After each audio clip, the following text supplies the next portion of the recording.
Okay. Okay, അപ്പോ നമുക്ക് first ആയിട്ട് എയർ കണ്ടീഷൻ ഇൻവെന്റ് ചെയ്തത് ഈ പറഞ്ഞ പ്രിന്റിങ്ങിൽ കൊമേഴ്ഷ്യൽ പർപ്പസിന് വേണ്ടിയിട്ടാണ് ഈ ഒരു സിസ്റ്റം ഫസ്റ്റ് തന്നെ നമ്മൾ ഇംപ്ലിമെന്റ് ചെയ്തത്, അല്ലാതെ ഒരു ഹ്യൂമൻ കംഫർട്ടിന് വേണ്ടിയിട്ടല്ല. അപ്പോൾ അവിടെ ഒരുപാട് നഷ്ടം നമുക്കുള്ളതുകൊണ്ട് അവിടെയുള്ള ഹ്യൂമിഡിറ്റിനെ മാനേജ് ചെയ്യുക, അല്ലെങ്കിൽ ഹ്യൂമിഡിറ്റിനെ മാക്സിമം എയറിന് റിമൂവ് ചെയ്യുക എന്നുള്ളൊരു പ്രോസസ്സായിരുന്നു ഫസ്റ്റ് അവിടെ ചെയ്തിരുന്നു. അപ്പോൾ ആ ഒരു പ്രോസസ്സിൽ നമുക്ക് വന്നിട്ടുള്ള കുറച്ച് കാര്യങ്ങളുണ്ട്, അത് ജസ്റ്റ് ഞാൻ എക്സ്പ്ലെയിൻ ചെയ്യാം. അപ്പോൾ അവിടെ നമുക്ക് ആദ്യം പഠിക്കാനുള്ളൊരു കാര്യം ഹീറ്റിംഗ് എന്നുള്ള, അല്ലെങ്കിൽ നമുക്ക് ടെമ്പറേച്ചർ ആൻഡ് ഹീറ്റ് എന്ന് പറയുന്ന ഒരു സംഭവമാണ് അല്ലേ. അപ്പോ ഈ ടെമ്പറേച്ചർ ആൻഡ് ഹീറ്റിങ്ങില് നമുക്ക് അല്ലെങ്കിൽ ടെമ്പറേച്ചർ ആൻഡ് ഹീറ്റില് നമുക്ക് രണ്ട് ടൈപ്പ് ഹീറ്റ് വരുന്നുണ്ട്. ഹീറ്റ് എന്നുള്ള പാർട്ട് വരികയാണെങ്കിൽ അവിടെ രണ്ട് ടൈപ്പ് ഫോം വരുന്നുണ്ട്. ഒന്നാമത്തെ ഫോം ലേറ്റന്റ് ഹീറ്റ് ആണ്, രണ്ടാമത്തെ ഫോം സെൻസിബിൾ ഹീറ്റ് ആണ്. അപ്പൊ ഇത് പെട്ടെന്ന് മനസ്സിലാക്കാൻ ഞാൻ സാധാരണ ക്ലാസ്സിൽ പറയുന്ന ഒരു സംഭവമുണ്ട്. അതായത് നമ്മളിപ്പോ ഒരു ഒരു പെപ്സിയുടെ പോലത്തെ ഒരു ബോട്ടിൽ വെള്ളം എടുക്കുക. ആ ബോട്ടിൽ വെള്ളം എടുത്തിട്ട് ആ ബോട്ടിലുള്ള വെള്ളം ശരിക്കും ഫ്രീസ് ചെയ്യാൻ വേണ്ടി ഫ്രീസറിൽ കീപ്പ് ചെയ്യുക. അപ്പോൾ ഓൾമോസ്റ്റ് അത് ഒരു സ്റ്റോൺ ടൈപ്പ് അല്ലെങ്കിൽ നല്ല കല്ല് പോലത്തെ ഐസായി കഴിഞ്ഞതിന് ശേഷം ആ ഐസ് ജസ്റ്റ് പുറത്തോട്ട് വെക്കുക വിത്ത് ബോട്ടിൽ. അപ്പോൾ ഒരു ഹാഫ് ആൻ അവർ കഴിയുമ്പോൾ അല്ലെങ്കിൽ ഒരു 20 മിനിറ്റ്സ് ഒക്കെ കഴിയുമ്പോൾ നിങ്ങൾക്ക് ആ ബോട്ടിലെ വെള്ളം ചിലപ്പോൾ പകുതി ഐസും പകുതി വാട്ടറും ആയിട്ടുണ്ട്. അപ്പൊ ഈ ഹാഫ് വാട്ടർ ഹാഫ് ഐസ് ആയിട്ട് ഉള്ള നിൽക്കുന്ന ഒരു സംഭവത്തിനെ നമുക്ക് വേണമെങ്കിൽ അതിന്റെ ടെമ്പറേച്ചർ മെഷർ ചെയ്യാം, അല്ലെങ്കിൽ മെഷർ ചെയ്യാം. അങ്ങനെ മെഷർ ചെയ്യുമ്പോൾ ഇത് രണ്ടും കോണ്ടാക്റ്റിൽ നിൽക്കുകയാണ്. അപ്പൊ എന്റെ ക്വസ്റ്റ്യൻ, അവിടെ വാട്ടറിന്റെയും ഐസിന്റെയും ടെമ്പറേച്ചറിൽ വേരിയേഷൻ ഉണ്ടാവോ? ഉണ്ടെങ്കിൽ എത്ര ആയിരിക്കും പറയാൻ പറ്റുമോ? അഭിലാഷ് ജസ്റ്റ് ഗസ് ചെയ്താൽ മതി, കറക്റ്റ് ആൻസർ ആണെന്ന് യാതൊരു നിർബന്ധമില്ല. സെയിം ആവോ ഡിഫറെന്റ് ആയിരിക്കും? ഡിഫറെന്റ് ആയിരിക്കില്ല സാർ, രണ്ടും വേറെ വേറെ ഇതിലല്ലേ മാറ്ററില്, രണ്ടും വേറെ വേറെയിലാണല്ലേ. അങ്ങനെയാണെങ്കിൽ അടുത്തൊരു ക്വസ്റ്റ്യൻ, അന്റാർട്ടിക്കയില് ഇപ്പൊ നമ്മള് നോക്കിക്കഴിഞ്ഞാല് അവിടെ സെൽഷ്യസ് ടെമ്പറേച്ചർ എത്ര? -40. അതായത് സീറോന്റെ ഒരുപാട് താഴെ. പക്ഷെ അവിടെ നിങ്ങൾ ചില സ്ഥലങ്ങൾ നോക്കി കഴിഞ്ഞാൽ അവിടെ വെള്ളവും കാണാം ഐസും കാണാം, കാണൂലേ? അപ്പൊ അവിടുത്തെ വാട്ടറിന്റെ ടെമ്പറേച്ചർ എത്രയായിരിക്കും? സീറോന്റെ മുകളിലാണോ, സീറോ ആണോ, അതോ സീറോന്റെ താഴെയാണോ? ക്വസ്റ്റ്യൻ മനസ്സിലായോ? മനസ്സിലായി സാർ. ഐസ് ആവണമെങ്കിൽ മൈനസ് ഇതല്ല, 0 ഓർ അതിനെക്കാട്ടും മൈനസ് വരണം. പക്ഷെ വെള്ളം ഇങ്ങനെ ആണെങ്കിൽ വേറെ ഫാക്ടേഴ്സ് എഫക്ട് ചെയ്യില്ലേ? അപ്പോ ഇപ്പൊ അന്റാർട്ടിക്കയിലെ ടെമ്പറേച്ചർ മൈനസ്, ഇവിടെ ഡയറക്റ്റ് കാണില്ല. അപ്പോ ഇന്നലെ നോക്കിയിരുന്നേ ഞാൻ, -40. അപ്പൊ ആ -40 എന്റെ ചോദ്യം, അവിടെയുള്ള ഈ വെള്ളം എത്രയാണ് കിടക്കുന്നത്? നമുക്ക് ഈ ഐസ് ഇവിടെ കിടക്കുന്നുണ്ടല്ലോ, ഐസ് അവിടെ എക്സിസ്റ്റ് ചെയ്യണമെങ്കിൽ എത്ര ഡിഗ്രി സെൽഷ്യസ്? 0 മിനിമം വേണ്ടേ? അല്ലേ? അപ്പോ കോണ്ടാക്റ്റിൽ ഇരിക്കുന്ന, അല്ലെങ്കിൽ ഐസും വാട്ടറും കോണ്ടാക്റ്റിൽ ഇരിക്കുകയാണെങ്കിൽ നമുക്ക് ഓൾമോസ്റ്റ് സെയിം തന്നെ ആയിരിക്കും ടെമ്പറേച്ചർ വരും. മനസ്സിലായി? ഇനി ഇത് എങ്ങനെയാണ് നമുക്ക് ഡിഫൈൻ ചെയ്യാൻ പറ്റുക? വളരെ സിമ്പിൾ ആണ്. നമുക്ക് ഓൾറെഡി ഒരു ഡയഗ്രം ഉണ്ട്, പണ്ട് മുതലേ പഠിച്ചിട്ടുള്ള ഡയഗ്രം. എന്താണ് ഡയഗ്രം? ലേറ്റന്റ് ഹീറ്റിന്റെയും സെൻസിബിൾ ഹീറ്റിന്റെയും ഡയഗ്രം, ഓർമ്മല്ലേ? അപ്പൊ ഈ ഡയഗ്രത്തില് നമ്മൾ കാണുന്ന ഒരു സംഭവം എന്താ വെച്ചാല്, ഒന്ന് ഈ ഡയഗ്രം ഞാനിപ്പോ ജസ്റ്റ് സൂം ചെയ്യാണ്. സൂം ചെയ്യുമ്പോൾ നോക്കി കഴിഞ്ഞാൽ ടെമ്പറേച്ചർ ആണ് y ആക്സിസിലുള്ളത്, ഹീറ്റ് ആണ് x ആക്സിസിലുള്ളത്. ഇവിടെ ഒരു പാർട്ട് ഹൊറിസോണ്ടൽ ആയിട്ട് കണ്ടോ? ആ ഒരു പാർട്ട് ഹൊറിസോണ്ടൽ എന്ന് പറഞ്ഞു കഴിഞ്ഞാൽ ഈ ഒരു പാർട്ടിലാണ് ശരിക്കും നമ്മളെ വാട്ടർ ഐസ് ആയി മാറുന്നത്, അല്ലെങ്കിൽ നേരെ തിരിച്ചും സംഭവിക്കുന്നത്. അപ്പൊ ഇതില് ടെമ്പറേച്ചർ എന്താണ്? കോൺസ്റ്റന്റ് അല്ലേ? അപ്പൊ നമ്മൾ സാധാരണ വാട്ടറിന്റെ ബോയിലിംഗ് പോയിന്റ് എത്ര ചോദിച്ചാൽ 100 ആണ്. വാട്ടറിന്റെ ഫ്രീസിംഗ് പോയിന്റ് അല്ലെങ്കിൽ മെൽറ്റിംഗ് പോയിന്റ് എന്ന് പറയുന്നത് 0 ഡിഗ്രി ആണ്, അല്ലേ? അപ്പൊ അതിന്റെ അർത്ഥം ആ ഒരു സ്റ്റേജില് ടെമ്പറേച്ചർ വേരിയേഷൻ ഇല്ലാതെ ഹീറ്റ് സപ്ലൈ നടക്കുന്നുണ്ട്. കണ്ടോ? ഇനി റിവേഴ്സ് ആ, ആണ് ഉണ്ട്. എടുക്കുന്നുണ്ടെങ്കിൽ റിവേഴ്സും പോകും, കാരണം ഇവിടെ ആരോ മാർക്ക് മേലോട്ടാണ്. അപ്പൊ ഇവിടെ ഒരു സ്റ്റേജിൽ നമുക്ക് 0 ഡിഗ്രിയിൽ മെൽറ്റിങ്ങും നടക്കുന്നുണ്ട്, 0 ഡിഗ്രിയിൽ ഫ്രീസിങ്ങും നടക്കുന്നുണ്ട്. ശരിയല്ലേ? ഇതേപോലെ ഉം, തന്നെ ഉം. വെള്ളം ഹീറ്റ് ചെയ്ത് കഴിഞ്ഞാൽ ഒരു പെർട്ടിക്കുലർ ടെമ്പറേച്ചറിൽ വെള്ളം രണ്ട് ഫോമിലും എക്സിസ്റ്റ് ചെയ്യാം, ബട്ട് ടെമ്പറേച്ചർ കോൺസ്റ്റന്റ്. ക്ലിയർ ആയോ? ഓ ആ ആ അപ്പോ നമുക്ക് ഇവിടെ കാണുന്ന ഒരു പ്രശ്നം, ടെമ്പറേച്ചർ വേരിയേഷൻ ഇല്ലാതെ ഹീറ്റ് സപ്ലൈ ചെയ്യുന്ന രണ്ട് സ്റ്റേജുകൾ കാണാം. ശരിയല്ലേ? ആ അപ്പൊ നമുക്ക് അതുകൊണ്ടാണ് എപ്പോഴും ഹീറ്റ് എന്ന് പറയുന്ന ടേം രണ്ട് ടേം ഉള്ളത്. അതാണ് ലേറ്റന്റും സെൻസിബിളും. അപ്പോൾ ഓക്കെ.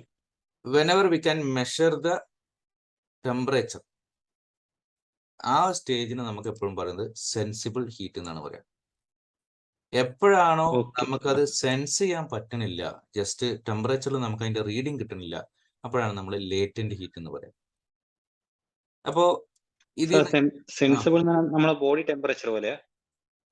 Almost body temperature. അതായത് നമുക്ക് ഓ ഹ്യൂമൻ ആ ബോഡിനായിട്ട് കറക്റ്റ് കമ്പയർ ചെയ്യാൻ പറ്റൂല.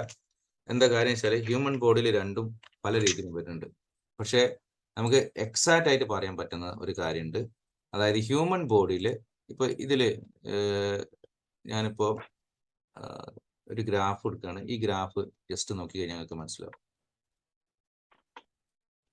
ഈ ഗ്രാഫിൽ ഇവിടെ ക്ലിയർ ആയിട്ട് പറയുന്നുണ്ട് മെൽറ്റിങ്ങും ഫ്രീസിങ്ങും ഒരേ സ്റ്റേജിൽ, കണ്ടൻസിങ്ങും ബോയിലിങ്ങും ഒരേ സ്റ്റേജിൽ. കണ്ടോ?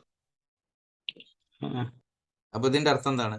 നമുക്ക് കണക്കാക്കാൻ അല്ലെങ്കിൽ നമുക്ക് മെഷർ ചെയ്യാൻ പറ്റുന്ന ഫിനോമിന ഓൾറെഡി ഈ ലേറ്റന്റ് ഹീറ്റിലും സെൻസിബിൾ ഹീറ്റിലും ഉണ്ട്. മനസ്സിലായി? അപ്പൊ സെൻസിബിൾ ഹീറ്റ് എന്ന് പറഞ്ഞാൽ ഈ ഡിഗ്രി ഓഫ് ഹോട്ട്നെസ് അല്ലെങ്കിൽ ടെമ്പറേച്ചർ എന്ന് നമ്മൾ കണ്ടുപിടിച്ച സാധനം, ആ ടെമ്പറേച്ചർ ഇങ്ങനെ വേരി ചെയ്യുന്നത് ശരിക്കും നമുക്ക് സെൻസ് ചെയ്യാൻ പറ്റും. നേരെ മറിച്ച് ലേറ്റന്റ് എന്ന് പറഞ്ഞാൽ നമുക്കത് സെൻസ് ചെയ്യാൻ പറ്റില്ല. ക്ലിയർ ആയോ? ഈ ഒരു ആ പ്രോബ്ലം ഉള്ളത് കൊണ്ട് തന്നെ HVACയിൽ നമുക്ക് പലപ്പോഴും ചില ഫാക്ടേഴ്സ് ഹിഡൻ ആയിരിക്കും, ചില ഫാക്ടേഴ്സ് ഓപ്പൺ ആയിരിക്കും. അപ്പൊ ഏതാണ് ചില ഫാക്ടേഴ്സ്? ഹ്യൂമൻ ബോഡിയിൽ ഒരു നോർമൽ ഹ്യൂമൻ ബോഡി നിൽക്കുകയാണെങ്കിൽ ഏകദേശം 230 BTU per hour, അതായത് ഹീറ്റ് പുറത്തോട്ട് വിടുന്ന പിന്നെ ക്യൂ എന്ന് പറയുന്ന സംഭവം. അപ്പൊ 230 BTU per hour, അതുപോലെ തന്നെ 120 BTU per hour ലേറ്റന്റ് ആയിട്ടും സെൻസിബിൾ ആയിട്ടും ഒരേ ശരീരത്തിൽ നിന്ന് പുറത്തോട്ട് പോകുന്നുണ്ട്. മനസ്സിലായോ? നമ്മൾ ചൂടില്ലാത്ത സമയത്തും ചിലപ്പോൾ നമ്മളെ ശരീരത്തിന്റെ ചില ഭാഗങ്ങളൊക്കെ വേർക്കാറില്ലേ?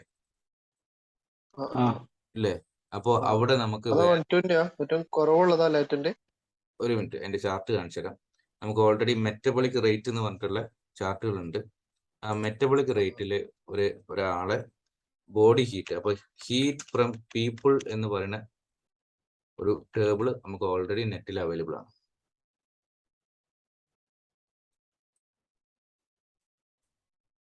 ഇത് ശരിക്കും കാൽക്കുലേഷൻ പർപ്പസിന് ഉപയോഗിക്കുന്ന സംഭവമാണ്. അപ്പൊ ഞാൻ അതിന്റെ ഒരു ചെറിയൊരു ഉദാഹരണം, ഇത് എക്സാക്ട് ലിസ്റ്റ് അല്ല, ജസ്റ്റ് ഒന്ന് നോക്കാം.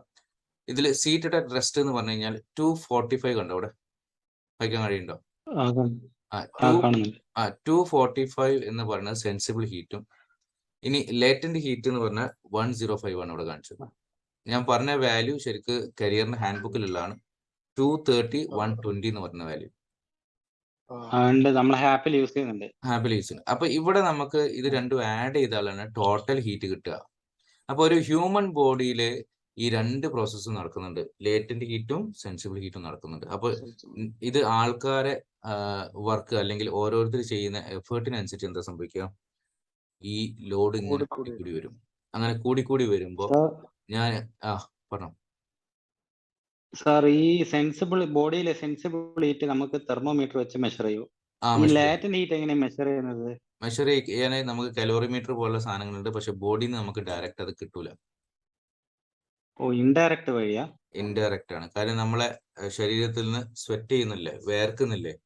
ഈ വേർക്കുമ്പോൾ നമ്മളെ ശരീരത്തിൽ ആ വേർപ്പ് വേപ്പറൈസ് ചെയ്ത് പോകുന്നത് ശരിക്കും എയറിലോട്ടാണ്. അപ്പോ നമ്മളെ ശരീരത്തിലുള്ള ചൂട് ഓൾറെഡി എയറിലോട്ട് ട്രാൻസ്ഫർ ചെയ്യുന്നുണ്ട്. പ്ലസ് നമ്മുടെ ശരീരത്തിലെ മോയ്സ്ചർ കണ്ടന്റും പിന്നെ എയറിലോട്ട് സ്പ്രെഡ് ചെയ്യുന്നുണ്ട്. അപ്പൊ ഇത് രണ്ടും നടക്കുന്ന സമയത്ത് ആണ് നമ്മൾ പറയാ ഹ്യൂമൻ ബോഡിന്ന് ഈ 2 ലെവൽസ് ഓഫ് ഹീറ്റ് ട്രാൻസ്ഫർ ചെയ്യുന്നുണ്ട്, അല്ലെങ്കിൽ 2 ഫോം ഓഫ് ഹീറ്റ് ട്രാൻസ്ഫർ ചെയ്യുന്നുണ്ട്. അപ്പോ ഹീറ്റും ടെമ്പറേച്ചറും തമ്മിലുള്ള ഡിഫറൻസ് പറഞ്ഞാൽ ജസ്റ്റ് ഞാൻ പറയാം. ഒന്ന് ലേറ്റന്റ് പിന്നെ ഹീറ്റ് എന്ന് പറഞ്ഞത് ഫോം ഓഫ് എനർജിയാണ്, ടെമ്പറേച്ചർ എന്ന ഡിഗ്രി ഓഫ് ഹോട്ട്നെസ് ആണ്. അപ്പൊ ഹീറ്റിൽ തന്നെയുള്ള 2 പാർട്ടാണ് ലേറ്റന്റ് ഹീറ്റും സെൻസിബിൾ ഹീറ്റും. അതിൽ സെൻസിബിൾ ഹീറ്റ് മെഷർ ചെയ്യാനാണ് ടെമ്പറേച്ചർ തെർമോമീറ്റർ കൊണ്ട് പറ്റുക. ക്ലിയർ ആയി? ഇനി ഇതേ സംഭവം ഒന്നും കൂടി ജസ്റ്റ് ഒരു ചെറിയൊരു എക്സാമ്പിൾ കൂടി കൊടുക്കുക. വലിയൊരു പാത്രത്തില് വെള്ളം ചൂടാക്കാന്ന് വിചാരിച്ചു. നമ്മള് വലിയ കല്യാണത്തിനൊക്കെ ഉപയോഗിക്കുന്ന വലിയ ചെമ്പില്ലേ, അങ്ങനത്തെ ഒരു ചെമ്പില് നിറച്ച് വെള്ളം എടുത്തിട്ട് അത് ഹീറ്റ് ചെയ്യാണ്. ഹീറ്റ് ചെയ്യുമ്പോൾ കുറച്ച് സമയം നമുക്ക് ആ വെള്ളത്തിന്റെ ടെമ്പറേച്ചറിൽ യാതൊരു ഡിഫറൻസും കാണില്ല. പക്ഷെ നമ്മൾ ഹ്യൂജ് എമൗണ്ട് ഓഫ് ഫയർ അല്ലെങ്കിൽ ഫയർ കത്തിച്ച് അല്ലെങ്കിൽ വിറകുകൾ ഇങ്ങനെ അടുക്കി വെച്ചിട്ട് മൊത്തത്തിൽ കത്തിച്ചിട്ടുണ്ടാവും. അപ്പോൾ അതുകൊണ്ടൊന്നും ഈ വാട്ടർ എന്താകുന്നില്ല, ഹീറ്റ് ആവുന്നില്ല. അങ്ങനെ ഹീറ്റ് ആവാതിരിക്കുന്ന കുറച്ച് സമയം ഉണ്ടാവും. അപ്പോ ആ ഹീറ്റ് ഒക്കെ എങ്ങോട്ടാ പോയത്? അത് അതിന്റെ ബോഡി വെസലല്ലേ പോവാ? Body first vessel body body vessel heat ആയി കിടക്കുകയാണെങ്കിലും പെട്ടെന്ന് വാട്ടർ ഹീറ്റ് ആയി കിട്ടുമോ? സമയം എടുക്കും. ഇല്ല ഇല്ല ഇല്ല കുറച്ച് സമയം എടുക്കും. ആ സമയം ഈ എനർജി കൊടുത്തത് നമുക്ക് ഒരിക്കലും ഒരു തെർമോമീറ്ററിൽ മെഷർ ചെയ്യാൻ പറ്റില്ല. അപ്പൊ ഈ 2 എക്സാമ്പിൾ നമ്മൾ നോക്കുകയാണെങ്കിൽ 2 എക്സാമ്പിളിലും നമുക്ക് ഡയറക്റ്റ് സെൻസ് ചെയ്യാൻ പറ്റുന്ന ഒരു ടെമ്പറേച്ചർ വരുമല്ലോ. ഇപ്പൊ ആ പാത്രത്തിൽ വെള്ളം തിളപ്പിക്കുന്ന സമയത്ത് ഇത്ര ഹ്യൂജ് എമൗണ്ട് ഓഫ് വാട്ടർ ഉള്ളത് 1 ഡിഗ്രി റേസ് ചെയ്യുകയാണെങ്കിൽ നമുക്ക് പറയാം അവിടെ സെൻസിബിൾ ഹീറ്റ് വന്നു, അല്ലേ? അതിന് മുമ്പ് എന്ത് സംഭവിച്ചു ചോദിച്ചു കഴിഞ്ഞാൽ അവിടെ ലേറ്റന്റ് ഹീറ്റ് ആണ് സപ്ലൈ ചെയ്ത് കൊടുക്കുന്നത്, എക്സെപ്റ്റ് ആ വെസല് ചൂടായി കഴിഞ്ഞതിന്റെ ശേഷം. മനസ്സിലായി? അപ്പോ ഒരു ഗ്യാപ്പിൽ ഇത് സംഭവിക്കുന്നുണ്ട്. അപ്പോ ഈ രീതിയിൽ നമുക്ക് മൊത്തം ഹീറ്റിനെ കാൽക്കുലേറ്റ് ചെയ്യാൻ പറ്റണം. ക്ലിയർ ആയോ? ആ മൊത്തം ഹീറ്റിനെ കാൽക്കുലേറ്റ് ചെയ്തിട്ട് സെൻസിബിളും ലേറ്റന്റും ടോട്ടൽ ചെയ്യുമ്പോഴാണ് നമ്മൾ ഒരു റൂമിന്റെ ഉള്ളിലോ ഒരു സ്പേസിന്റെ ഉള്ളിലോ നമുക്ക് എത്ര ഹീറ്റ് ആണ് അവിടുന്ന് റിമൂവ് ചെയ്യേണ്ടതെന്ന് തീരുമാനം വരിക. അപ്പോൾ ഓൾറെഡി നമ്മൾ പിന്നെ മാനുവൽ കാൽക്കുലേഷൻ ചെയ്തതിൽ 6ാമത്തെ സ്റ്റെപ്പ് വരെ നമ്മൾ പറഞ്ഞിരുന്നു സെൻസിബിൾ ഹീറ്റ് ആണ്. 7ഉം 8ഉം 9ല് പിന്നെ സെൻസിബിൾ ലേറ്റന്റും മിക്സ് ആയി വരുന്നുണ്ട്. അപ്പോൾ ഓട്ടോമാറ്റിക്കായി എന്ത് സംഭവിച്ചു? അവിടെ നമുക്ക് സെൻസിബിൾ കൺസിഡർ കൺസിഡർ ചെയ്തു, ലേറ്റന്റ് കൺസിഡർ ചെയ്തു. ഇത് രണ്ടും കൂടി ആഡ് ചെയ്യുമ്പോഴാണ് ഒരു മെഷീന്റെ ടണ്ണേജിന്റെ ഇമ്പോർട്ടൻസ് കിട്ടുന്നത്, അല്ലെങ്കിൽ ടണ്ണേജ് എത്ര എന്നുള്ളത് മനസ്സിലാവുന്നത്. അപ്പൊ നമ്മളെ പ്രോപ്പർട്ടീസ് ഓഫ് കൺട്രോൾ എന്ന് പറഞ്ഞു കഴിഞ്ഞാൽ എയർ പ്രോപ്പർട്ടീസിനെ നമ്മൾ കൺട്രോൾ ചെയ്യുന്നത്. അതിൽ ഫസ്റ്റ് ടേം 2 ഇതാണ്, ഹീറ്റ് ആൻഡ് ടെമ്പറേച്ചർ. ഇനി രണ്ടാമത്തെ ഒരു കേസ്, ഈ ടെമ്പറേച്ചർ നമുക്ക് പല സ്ഥലങ്ങളിൽ നിന്നും പല രീതിയിലും മെഷർ ചെയ്യാൻ പറ്റും കേട്ടോ. അത് അതിന്റെ ഗൈഡ് ലൈൻസ് ഉണ്ട്. അതിനാണ് ഇൻസൈഡ് ഡിസൈൻ കണ്ടീഷനും ഔട്ട്ഡോർ ഡിസൈൻ കണ്ടീഷനും. ഇത് ശരിക്കും നമുക്ക് ഇന്റർനാഷണൽ അസോസിയേഷന്റെ ഗൈഡ് ലൈൻസ് ഉണ്ട്. അതാണ് നമ്മളെ ആഷറേന്റെ പ്രത്യേകത. ഇനി ഇതിൽ ഞാൻ ജസ്റ്റ് നമ്മൾ മുമ്പ് കുറെ സിറ്റീസിന്റെ ഡാറ്റാസ് എടുത്തിരുന്നു, ഓർമ്മല്ലേ? ഇപ്പൊ ഞാൻ ദുബായ് വെതർ എന്ന് അടിച്ചു കഴിഞ്ഞാൽ എനിക്ക് 38 ഡിഗ്രി സെൽഷ്യസും 43% റിലേറ്റീവ് ഹ്യൂമിഡിറ്റിയാണ് കിട്ടുന്നത്, അല്ലെ? ഇതിന് ഞാൻ വെബ്സൈറ്റ് നമ്മൾ എടുത്തിട്ടുണ്ട്, അക്കു വെതർ എന്ന് പറഞ്ഞ വെബ്സൈറ്റ് എടുത്തിട്ടുണ്ട്, ACCU വെതർ. ഇത് നോക്കിക്കഴിഞ്ഞാൽ ഇവിടെ റിയൽ ഫീൽ എത്ര വരുന്നത്? 42. ഇവിടെ എത്ര വരുന്നത്? 40. അപ്പൊ ഈ വേരിയേഷൻ എന്തുകൊണ്ടാണ് വരുന്നത്? ഈ വേരിയേഷൻ വരുന്നത് നമുക്ക് ഈ എയറിൽ വെറും ടെമ്പറേച്ചർ മാത്രമല്ല, ഈ പറഞ്ഞ പോലെ തന്നെ ലേറ്റന്റ് ഹീറ്റിന്റെ ഇൻഫ്ലുവൻസ് കൂടുതലാണ്. അതുകൊണ്ട് തന്നെ ഹ്യൂമിഡിറ്റിയിലുള്ള വേരിയേഷൻസ് കൂടും. അപ്പൊ ഇത് നമുക്ക് ശരിക്കും ഫീൽ ചെയ്യുന്നത് 40 അല്ല, അതിലും വ്യത്യാസങ്ങളുണ്ട്. ഇനി അത് വെറും ഹ്യൂമിഡിറ്റിനെ വേണ്ടി ബേസ് ചെയ്തിട്ടാണോ? അല്ല. ഈ എയറിലെ ഒരുപാട് ഇമ്പ്യൂരിറ്റീസും ഇതുപോലെ കുറെ പിന്നെ പാർട്ടുകളും പൊള്യൂട്ടൻസും ഒക്കെ കണക്ട് ചെയ്ത് വെച്ചിട്ടുണ്ട്. അതിലൊക്കെ നോക്കുകയാണെങ്കിൽ അതെല്ലാം കൺസിഡർ ചെയ്തിട്ടാണ് ഇവിടെ എയർ പ്യൂർ ആണോ, ഹെൽത്തി ആണോ, ഫെയർ ആണോ, അൺഹെൽത്തി ആണോ, ഡേഞ്ചർ ആണോ എന്നൊക്കെ തീരുമാനിക്കുന്നത്. അപ്പോൾ പ്ലൂം ലാംപ്സ് ആണ് ഇത് സാധാരണ ഈ ഒരു ഡാറ്റ പ്രൊവൈഡ് ചെയ്യുന്ന ഈ അക്വവെതർ എന്ന വെബ്സൈറ്റിലോട്ട്. അപ്പോൾ ഇത് ഞാൻ പറയാൻ കാര്യം എന്താ വെച്ചാൽ ഈ രീതിയിൽ നമുക്ക് ടെമ്പറേച്ചർ ക്ലിയർ ആണെങ്കിൽ പോലും പലപ്പോഴും ഫീൽ ചെയ്യുന്ന ടെമ്പറേച്ചറിൽ മാറ്റം വരും. അപ്പോൾ ഞാൻ ജസ്റ്റ് റിയാദ് എന്നുള്ള ഒരു സിറ്റി എടുക്കാം. റിയാദ് എടുക്കുന്ന സമയത്ത് 42 ഡിഗ്രി സെൽഷ്യസ് നൈറ്റിലുണ്ട്. ഇപ്പൊ 42 ഡിഗ്രി സെൽഷ്യസ് ഉണ്ട്. 7 മണിക്കാണ് എടുത്തത്. അപ്പോൾ 18% ഹ്യൂമിഡിറ്റി ആണ് ഇപ്പൊ കാണുന്നത്. ഇതിന് ഞാൻ വളരെ കുറവല്ലേ? ഹ്യൂമിഡിറ്റി റിയാദിൽ എപ്പോഴും വളരെ കുറവായിരിക്കും കമ്പയർ ടു പിന്നെ ഇത് നോക്കിയേ 43 ഡിഗ്രി ടെമ്പറേച്ചർ അവിടെ ഉണ്ട്. ഫീൽ ചെയ്യുന്ന അതിന്റെ താഴെയാണ്. മനസ്സിലായോ? അപ്പൊ അതൊന്ന് ഇവിടെ ഓൾറെഡി പുവർ ആണ് കണ്ടീഷൻ പറഞ്ഞിട്ടുള്ളത്. ഇനി അതുപോലെ തന്നെ ഞാൻ ഈ നമ്മളെ പിന്നെ ഡൽഹി വെതർ എടുക്കും. ഡൽഹി വെതർ എടുക്കുമ്പോൾ നോക്കുക 31 ഡിഗ്രി സെൽഷ്യസ് കാണിക്കുന്നുണ്ട്, 76 ഹ്യൂമിഡിറ്റി കാണിക്കുന്നുണ്ട്. അങ്ങനെയാണെങ്കിൽ അവിടുത്തെ കണ്ടീഷൻ എന്താണ്? അവിടുത്തെ കണ്ടീഷൻ 31 എക്സാക്ട് ഉള്ളിടത്ത് 37 ആണ് ഫീൽ വരുന്നത്. സാർ ആ ഫീൽ എന്ന് പറഞ്ഞാല് നമുക്ക് ആക്ച്വലി ഫീൽ ചെയ്യുന്നത്, അതായത് ടെമ്പറേച്ചർ ചെക്ക് ചെയ്യുമ്പോൾ നമുക്ക് പലപ്പോഴും വളരെ ലോ ടെമ്പറേച്ചറെ കാണുള്ളൂ. പക്ഷെ നമുക്ക് ശരിക്കും ശരീരത്തിന് വിങ്ങൽ അനുഭവപ്പെടുക, ഒരു ഡിസ്കംഫർട്ട് അനുഭവപ്പെടുന്നത് ആ റിയൽ ഫീൽഡിൽ കാണിക്കുന്ന കാര്യം കൂടുമ്പോഴാണ്. മനസ്സിലായി? തെർമോമീറ്ററിൽ നമ്മൾ കാണുന്നത് 31 തന്നെ ആയിരിക്കും, പക്ഷെ അതിന്റെ ഫീല് വരുന്നത് 37 ആണ്. അപ്പൊ അവിടെ ഈ പറഞ്ഞ ഹ്യൂമിഡിറ്റിക്ക് ഭയങ്കര ഇമ്പോർട്ടൻസ് ഉണ്ട്. നിങ്ങൾ ഇപ്പൊ ശ്രദ്ധിച്ച എല്ലാ കാര്യങ്ങളും നോക്കിക്കഴിഞ്ഞാൽ ഹ്യൂമിഡിറ്റി കൂടുതൽ കാണിക്കുന്നുണ്ടോ അവിടെയൊക്കെ റിയൽ ഫീലിന് ഒരു ചെറിയൊരു ഹയർ വാല്യൂ കാണാം. എവിടെയാണ് ഹ്യൂമിഡിറ്റി കുറവുള്ളത് ആ റിയൽ ഫീലിനൊക്കെ ലോവർ വാല്യൂ കാണാം. ഇനി അത് കൂടാതെ പൊള്യൂട്ടൻസും കൂടി എഫക്ട് ചെയ്യുന്നുണ്ട്. അത് പക്ഷെ നമുക്ക് അത്ര ഡീറ്റെയിൽ ആയിട്ട് പോകാൻ കഴിയില്ല. കാര്യം അത് വളരെ മൈന്യൂട്ട് ആയിട്ടുള്ള വോക്ക് പോലുള്ള IAQ സെൻസർ വെച്ചിട്ട് ചെയ്യുന്ന സംഗതികൾ, അല്ലെങ്കിൽ IAQ ടെസ്റ്റർ വെച്ചിട്ട് ചെയ്യുന്ന സംഗതി. അപ്പൊ ഇവിടെ ഞാൻ പറഞ്ഞ എന്താണ്, ഹ്യൂമിഡിറ്റി ബാലൻസ് ചെയ്തില്ലെങ്കിൽ നമുക്ക് റിയൽ ഫീലിലും സിറ്റി ടെമ്പറേച്ചറിലും മൊത്തത്തില് കംഫേർട്ടിൽ ഭയങ്കര വേരിയേഷൻ വരുന്നുണ്ട്. അപ്പോൾ നമ്മളെ ഇവിടുത്തെ ഒരു കണ്ടീഷൻ എന്താണ്? സാധാരണ ഹ്യൂമിഡിറ്റി റേഞ്ച് ഒരു എയറിൽ താങ്ങാൻ പറ്റാവുന്ന മോയ്സ്ചറിന്റെ 40 to 70% ആണ് ശരിക്കും ഇന്ത്യൻ സ്റ്റാൻഡേർഡ് CPWD സ്റ്റാൻഡേർഡ് അനുസരിച്ച് അവർ എക്സ്പ്ലെയിൻ ചെയ്യുന്നത്. അതായത് 40 to 70 ആണ്. കോവിഡിന്റെ സമയത്തൊക്കെ ഈ സ്റ്റാൻഡേർഡ് ആണ് പിന്നെ CPWDയും NBC ഒക്കെ സജസ്റ്റ് ചെയ്തിട്ടുള്ളത്. ഇനി ഇത് ആശ്രയിൽ റെക്കമെൻഡ് ചെയ്തിട്ടുള്ളത് 30 to 60% ആണ്. പക്ഷെ ഓരോ ഫെസിലിറ്റിക്കും ഹ്യൂമിഡിറ്റി വ്യത്യാസമുണ്ട്. ഇപ്പൊ നിങ്ങൾ റെസിഡൻഷ്യൽ ബിൽഡിംഗ് എടുത്താൽ തന്നെ അതിൽ ഡീലക്സ് ടൈപ്പും കോമൺ ടൈപ്പും വരും, കമേഴ്ഷ്യൽ ടൈപ്പും വരും. ഇതൊക്കെ വരുന്ന സമയത്ത് അവിടുത്തെ ഇൻഡോർ കണ്ടീഷനിൽ മാറ്റങ്ങൾ വരുന്നുണ്ട്. അപ്പോൾ എല്ലായിടത്തും 50% ഹ്യൂമിഡിറ്റി വരുമെന്ന് പറയാൻ പറ്റില്ല. പ്രൊജക്റ്റിനനുസരിച്ച് മാറും. പ്രൊജക്റ്റിൽ ഇപ്പൊ ഞാനൊരു ഫാക്ടറിയാണ് എടുക്കുന്നത്. ഫാക്ടറിയിലെ ഓരോ പാർട്ടിലും ആ ഹ്യൂമിഡിറ്റിയിൽ വ്യത്യാസം വരും, ഓരോ പാർട്ടിലും ടെമ്പറേച്ചറിലും വ്യത്യാസം വരും. അപ്പൊ ടെമ്പറേച്ചർ നമ്മൾ എന്താ പറയാ, ഡ്രൈ ബൾബ് ടെമ്പറേച്ചർ. അപ്പൊ ഡ്രൈ ബൾബ് ടെമ്പറേച്ചർ ഹ്യൂമിഡിറ്റിയും ഓരോ പ്രൊജക്റ്റിനും ഡിഫറെന്റ് ആണ്. നമ്മളൊരു പാക്കിംഗ് അല്ലെങ്കിൽ ജസ്റ്റ് ഒരു ഫുഡ് പ്രോസസ്സിംഗ് പിന്നെ ഫാക്ടറി എടുത്താൽ തന്നെ അതിന്റെ ഓരോ സ്പേസിൽ നല്ല ഡിഫറൻസിലാണ് ഈ കാര്യങ്ങൾ വരിക. ഇനി നെക്സ്റ്റ് ഈ 2 ടേം മനസ്സിലായോ?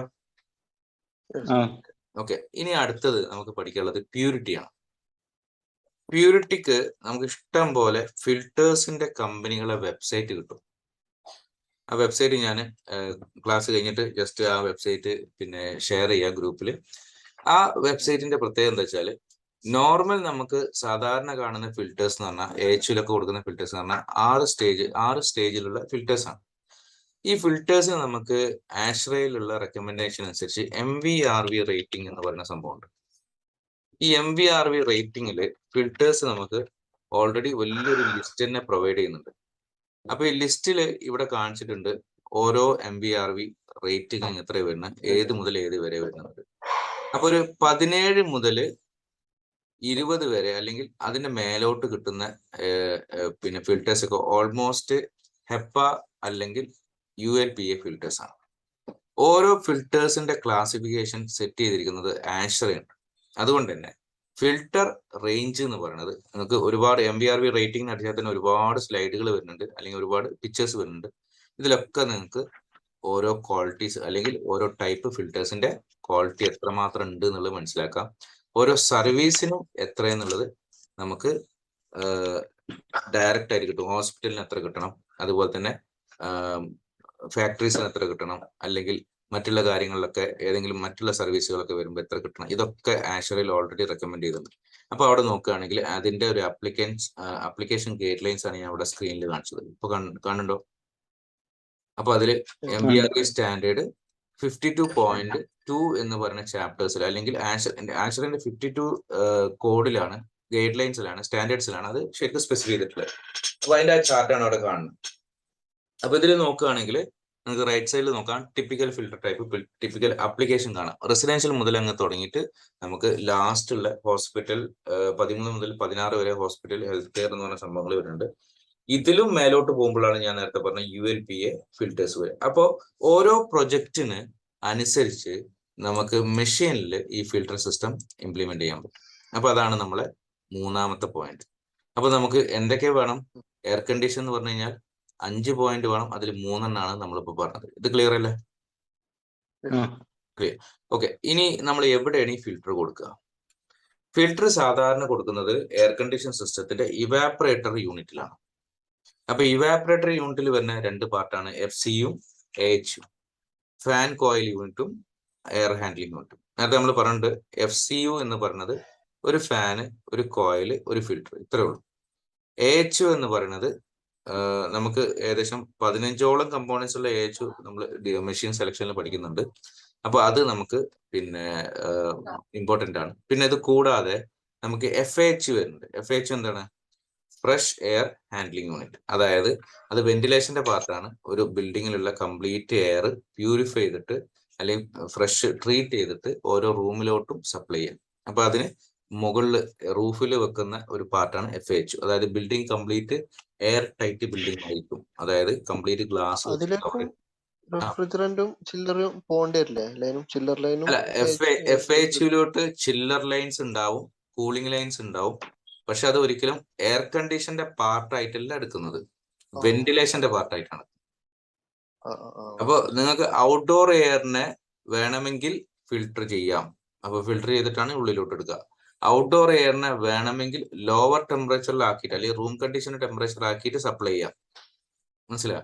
അപ്പൊ ഔട്ട്ഡോർ എയറിനെ ഇൻടേക്ക് ചെയ്യുക എന്നുള്ളതാണ് മെയിൻ ആയിട്ടുള്ള ഉദ്ദേശം. അതുകൊണ്ടാണ് ഫ്രഷ് എയർ ഹാൻഡ്ലിംഗ് യൂണിറ്റ് പേര് വന്നത്. അപ്പൊ അത് AHനായിട്ട് കൺഫ്യൂഷൻ ആകണ്ട. രണ്ട് സാധനം. AH എന്ന് പറഞ്ഞാൽ ഒരു പിന്നെ റെഫ്രിജറേഷൻ അല്ലെങ്കിൽ എയർ കണ്ടീഷൻ സിസ്റ്റത്തിലെ ഇവാപ്പറേറ്ററും, FH എന്ന് പറഞ്ഞാൽ വെന്റിലേഷൻ പർപ്പസിലുള്ള ഫ്രഷ് എയർ സപ്ലൈ ചെയ്യുന്നതും എക്സോസ്റ്റേറ്റ് എയർ റിമൂവ് ചെയ്യുന്നതുമായിട്ടുള്ള ഒരു എക്യുപ്മെന്റ്സുമാണ്. അപ്പൊ രണ്ടും തമ്മിൽ ചെറിയ വ്യത്യാസങ്ങളുണ്ട്. അപ്പൊ അത് എപ്പോഴും ഞാൻ പറയുന്നത് FH എന്ന് പറയുന്നത് വെന്റിലേഷന്റെ പാർട്ട്, അതുപോലെ തന്നെ പിന്നെ AHU FH എന്ന് പറയുന്നത് എയർ കണ്ടീഷന്റെ പാർട്ട്. അപ്പൊ അത് രണ്ടും ഉള്ള ഡിഫറൻസ് ശരിക്കും മനസ്സിലാക്കുക.